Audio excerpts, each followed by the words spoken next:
It took 2 heavy swings of the axe before the head finally came loose.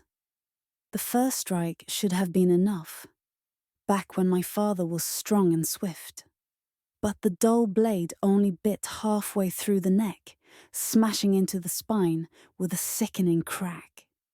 Blood burst from the gaping wound, spilling like dark rivers down the weathered stump my father had chosen for the task.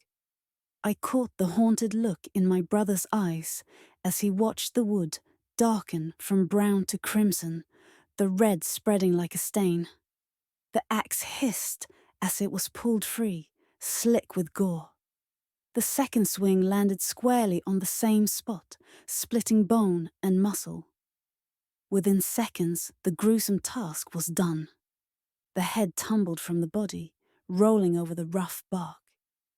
"We did her a good favor, boys," my father said, yanking the blood-stained axe free from the weathered stump and pushing the headless body aside. His grey eyes, usually so sharp, carried a heavy mourning as they flicked over to my brother's troubled face. He placed a weathered hand, scarred and freckled by years of sun, firmly on Zander's shoulder. His voice softened but held steady. "A sheep with broken legs cannot live the life of a normal sheep. We ended her misery. One day, you boys will take over this farm, and you'll have to face moments like this, just as I have." Zander squeezed his father's hand, forcing a small smile. "May that day be very far," he said, voice steady, but eyes flickering with the weight of those words.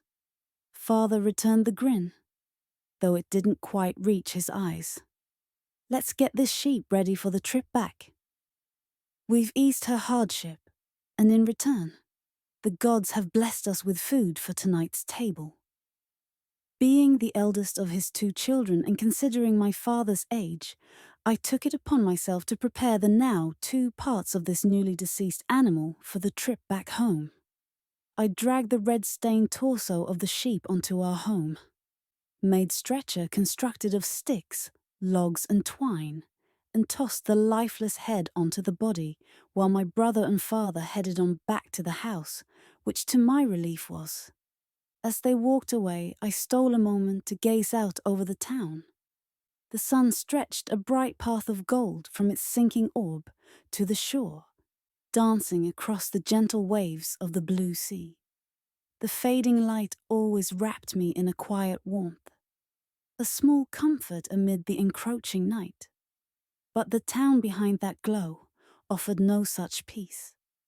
We lived on a modest sheep farm just beyond the borders of Talonboika, a small village of barely 200 souls, nestled in a valley that spilled toward the sea.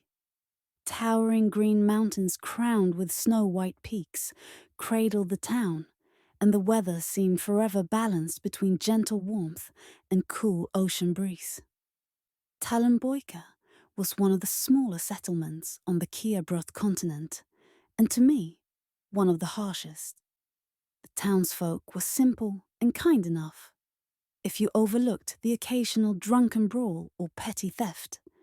But when it came to my family, their kindness was a thin veil over something colder, something unspoken and unyielding. In his younger days, my father was a towering, robust man with hazel hair. 25 years old when he first laid eyes on my mother. Even now, he describes that moment like feeling the warmth of the sun for the very first time. He speaks of her sparkling blue eyes, like twin sapphires catching the light, long, golden hair that trailed behind her like flickering flames in the wind, and a slender frame that carried itself with the quiet confidence of royalty. Her skin was flawless, so radiant it could make even the god of beauty envious. Bitter, solitary grandfather had bought her from a traveling slave trader to work as a cook and cleaner in their home. But behind my grandfather's back, she and my father met in secret, stealing moments wherever they could. Their love grew fierce and unyielding. Then, when my grandfather mysteriously disappeared years later, They married and had my brother and me. The people of Talonboika never accepted this.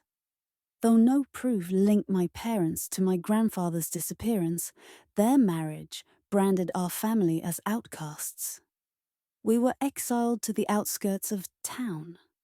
As sons of despised parents, Zander and I bore the brunt of cruel taunts and bullying at the town's only school. We were forced to be taught at home by our mother, which in truth had its advantages. In her prime, my mother was an exceptional educator. She taught us not just to read and write, but how to defend ourselves and hunt, should the need arise. She was the only woman in Talonboika skilled in swordsmanship and archery, a fact that unsettled the townsfolk even more. Each morning she woke us with the sunrise, calling us to our first meal before the day's lessons began. After a second meal, when the sun stood high overhead, she led us through hours of sword and bow training until the light dipped low behind the opposite mountains. When my mother grew older, our formal lessons ended, but Zander and I continued training on our own, weaving practice between chores on the farm.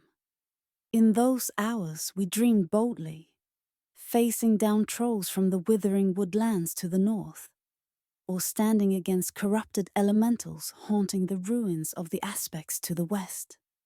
Adventure was a constant whisper in our minds, yet we never dared abandon our family or home.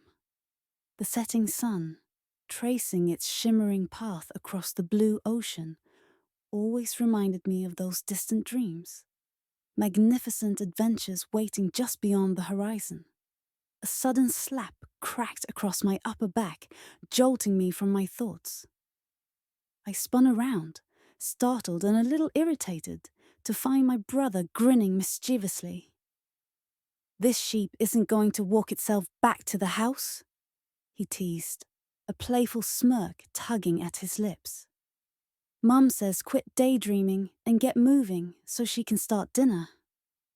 Though 2 years younger, my brother was at least 2 heads taller than me, a lanky, mischievous boy with a soft heart beneath the teasing grin. We were different in more ways than one. I often wondered if we were truly brothers, if not for our shared traits, our father's messy hazel hair and our mother's sparkling blue eyes. He definitely inherited Dad's height, while I took after Mum's more normal stature. But I claimed the brawny build, broad and strong, while he was lean and wiry. His advantage when it came to speed. He liked to keep his face clean-shaven, while I favoured a thicker beard, thinking it lent me a manlier air. Both of us preferred a weekly haircut from our mother, unlike most men in the village who let their hair grow long like the women. Long hair only got in the way during swordplay. "If you're so eager to get it back to the house, then why don't you carry it?" I teased.